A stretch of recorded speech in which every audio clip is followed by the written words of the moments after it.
Let us take a very deep breath because what has just happened has not only shaken the royal palace of Ile-Ife, but has also sent shock waves through spiritual corridors across the world. Yes, so I know for a long time I haven't done anything, precisely on Ooni of Ife and the palace as I usually do, but this story is one that I just have to do something about because the news is so.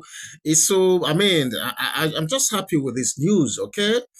Because yes, Ooni of Ife, Oba Adeyeye Enito Ogunsi Ojaja II has just been appointed as the chairman of the World Orisha Congress, popularly known as WOOCON, a title so powerful, so symbolic, and so spiritual that even the gods are said to have danced, in the realm of Orun when the news broke out.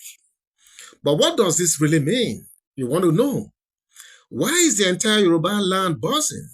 Why are the drums of celebration beating from Oshogbo to Bahia, from Ile-Ife to Trinidad, from streets of Lagos to the temples of Cuba? And more importantly, why is Queen Naomi, the spiritual woman herself, declaring a 3-day royal celebration in her private mansion in honor of her husband? The husband she once walked, away from, but now back with. It's it's a beautiful news, So why would Queen Naomi not be happy at this time? So let's begin the story proper. The World Orisha Congress, or WOOCON as you want to have it, is no small gathering. I tell you. From what I heard, if my memory serves me right, there are more than 30-something countries, involved in this whole thing. So it's a big, big deal, okay? So it's not a small gathering. It is the highest spiritual and administrative body uniting Orisha worshippers and traditional religion custodians across the globe. From Afro-Brazilian candomblé to Cuban Santeria, from Haitian voodoo to African traditionalists in Nigeria, Ghana, Benin, and Togo, WOOCON is the global assembly that governs doctrines, culture, rites, festivals, and spiritual diplomacy of Orisha worship. I'm sure a lot of you, Ooni of Ife Palace watchers or followers, you will be, conversant with the Orisha right now. Orisha is being worshipped by Yorubas who are all over the world, over 30-something, 50-something countries where they are. So this is a big, big thing if you want to know. Now, for the very first time in its history, WOOCON unanimously shows a monarch, not just any monarch, but the Ooni of Ife as their shaman. And that is where the story gets even deeper. You see, Ooni of Ife is not just a king, he is the spiritual head of the Yoruba race worldwide. Of course, you already know this. According to the Yoruba mythology, Ile-Ife is the cradle of existence, the place where Oduduwa descended, where Oromila spoke, where Olodumare appointed priests, and where the earth was formed from the hands of the divine. For WOOCON to now formally acknowledge Ooni of Ife as the shaman is not only a recognition of his royal authority, it is a spiritual coronation echoing back to the days of the gods, you want to say. The grand event took place in Salvador, Bahia, Brazil, if my memory serves me right. It is a sacred hub of Yoruba diaspora spirituality. Yes, you heard me well. Don't forget that a lot of Yoruba people, are scattered all over the world, particularly in a place called Salvador, Bahia, in Brazil.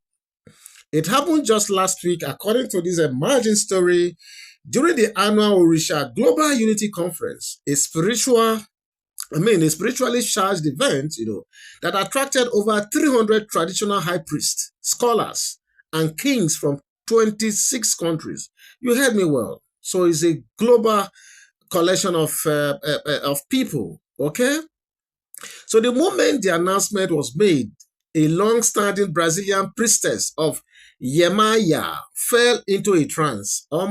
This not be small thing. So in Cuba, It is said that the seas roared louder than usual.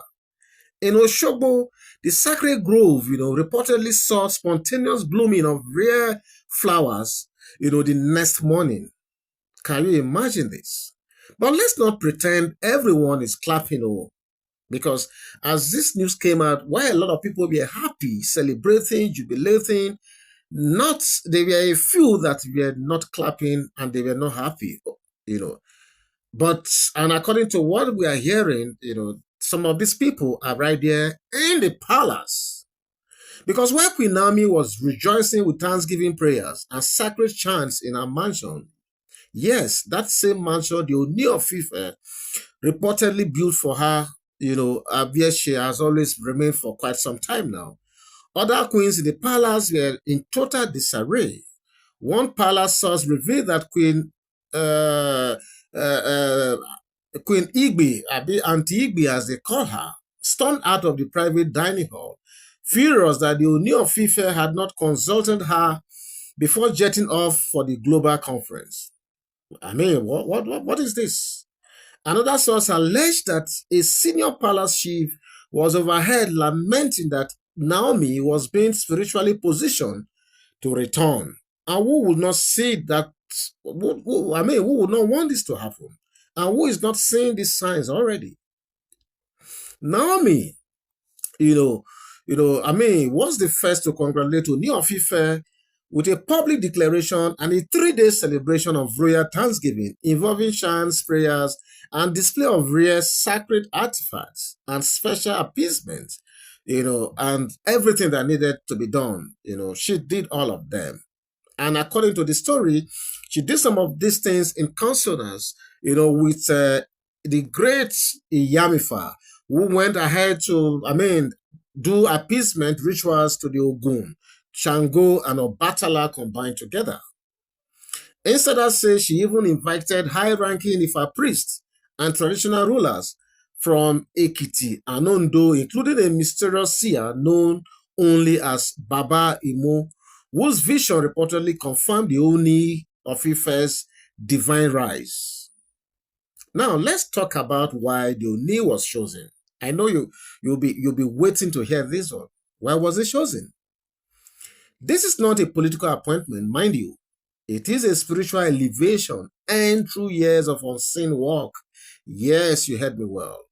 The Ooni of Ife has spent years rebuilding shrines, revitalizing the Ifa institution, sponsoring festivals like Olojo, and listen to this, secretly funding the restoration, of sacred groves across Yoruba land and diaspora temples. Yes, yours sincerely can attest to the fact that he has been the face of Yoruba culture and tradition, Yoruba spirituality and everything. He has been doing that. I'm sure a lot of you who are keen followers of Ooni of Ife's palace stories will easily agree with this.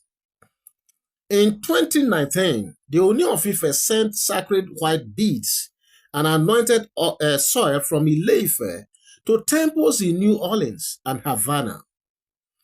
He reportedly hosted private sessions with Orisha priests who had never stepped foot in Africa before. He built bridges between tradition and modernity. And this, dear listeners, is why the world is right now celebrating.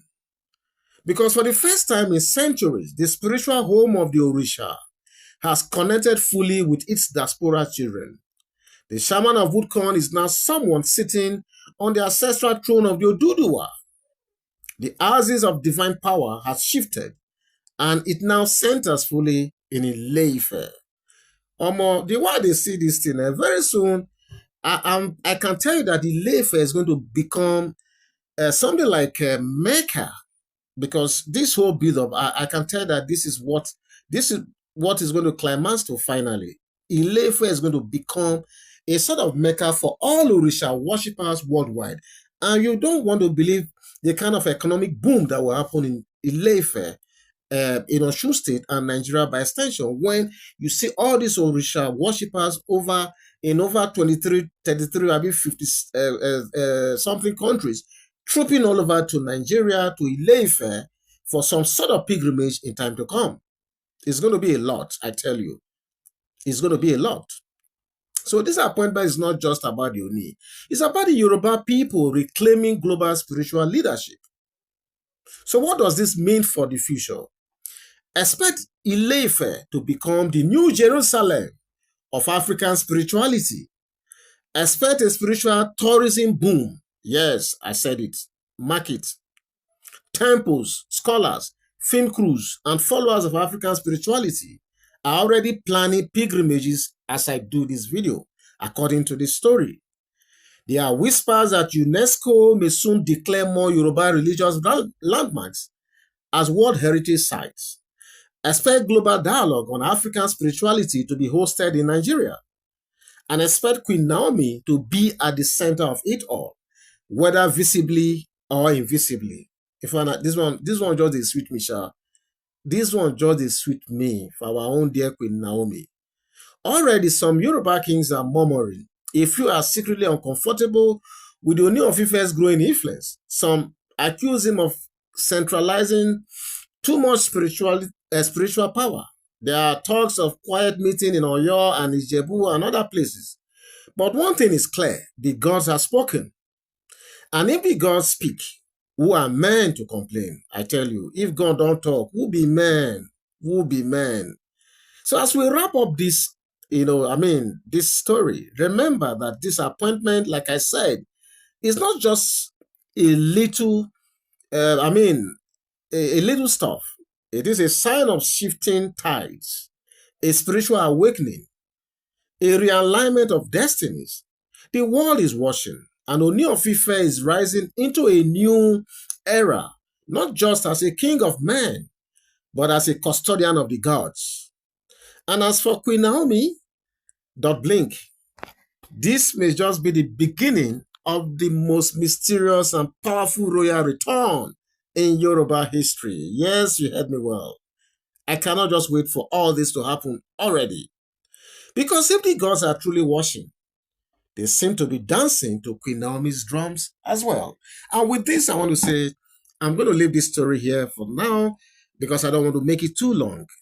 Those of you who watch this video up to this point, I want to really appreciate you. I want to thank you. And should you have any comment to make on this video, this video that is just gladdening everybody's heart at the moment, please feel free. Go to the comment section and leave your comments, where hopefully yours sincerely, Awake Africa TV, will meet you. God bless you and enjoy the rest of the day. Bye-bye.